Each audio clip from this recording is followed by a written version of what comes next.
Listen up, because I'm about to drag this myth into the light. If you're sitting there second guessing yourself, rewinding every convo in your head like a podcast on repeat, wondering, am I tripping? No, you're not tripping. You're not overthinking. You're being spun.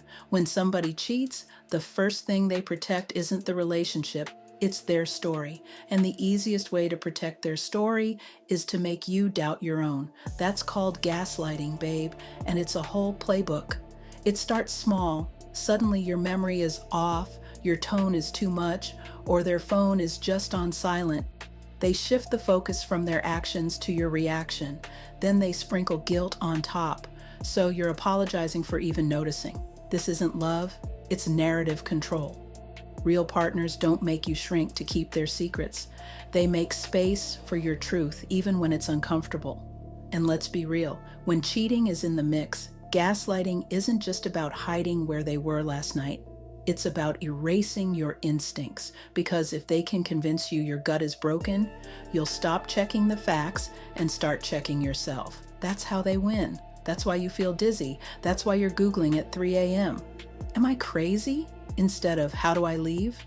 Here's the reality check. Your gut is data, not drama. Your body keeps the receipts, your mind tries to rationalize. The longer you stay in the spin cycle, the more you lose your baseline.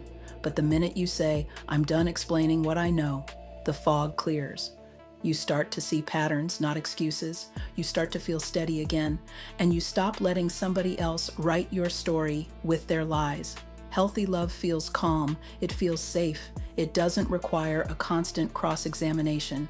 If you're walking on eggshells, replaying screenshots, or second-guessing reality just to keep the peace, that's not love, that's survival mode. You're not crazy, the gaslighting is real, and you deserve a connection where your intuition isn't a threat but a welcome guest. They thought they played you. They thought they leveled up. Now, let me tell you about karma, because baby, that bill always comes due. Karma ain't about revenge, it's about receipts. You can gaslight, lie, flip the story, and act like you won, but life always spins the block, always. And here's the thing, when you were the one pouring love, loyalty, and energy, you already had the crown. They didn't play you, they played themselves. Because you don't lose somebody like you, they lose you. And that's the L they gotta live with forever. You ever notice how the ones who ghost you or move shady always act brand new like they upgraded? Please, give it time. They'll be stuck replaying your energy, realizing nobody else motivates them, supports them, or loves them like you did. They'll chase fillers, but it's never gonna hit the same. Karma don't make announcements, it just pulls up. It's them watching you glow up while they spiral. It's them scrolling your page low-key, mad you're unbothered. It's them waking up every morning knowing they fumbled the bag and the blessing. So if you've been waiting on confirmation, this is it. Their karma already started the second you walked away. You are the prize, you are the upgrade, and when they finally realize it, that door's locked, sealed, and bricked over. No re-entry. People don't even realize they're trapped until it's too late. That's the dangerous part of a trauma bond. It looks like passion. It feels like fire. It feels like you can't live without them.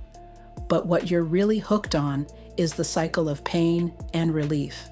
That's not love, that's survival mode. So let me give it to you straight. Here are 7 red flags that mean you're in a trauma bond. One day you feel like this person is your soulmate, the next day you're in emotional hell. The extreme highs keep you addicted, the crushing lows keep you weak. That's not passion, that's emotional whiplash. 2, you feel addicted to them. No matter how bad they treat you, you keep going back. It's not because you're weak. It's because your brain is literally wired into the cycle. They hurt you, then they reward you, and that push-pull dynamic is a drug. 3, intensity masquerading as intimacy. The fights are explosive, the makeups are wild, and the drama is constant. You tell yourself, this must be real because it's so intense. But love isn't supposed to feel like chaos. If drama feels like closeness, that's trauma, not intimacy. 4, walking on eggshells. You know what I'm talking about. You monitor every word, every move, every text because you're scared of how they'll react. You're not free to be yourself. That's not love, that's fear with a pretty mask on. 5. Feeling like you can't leave.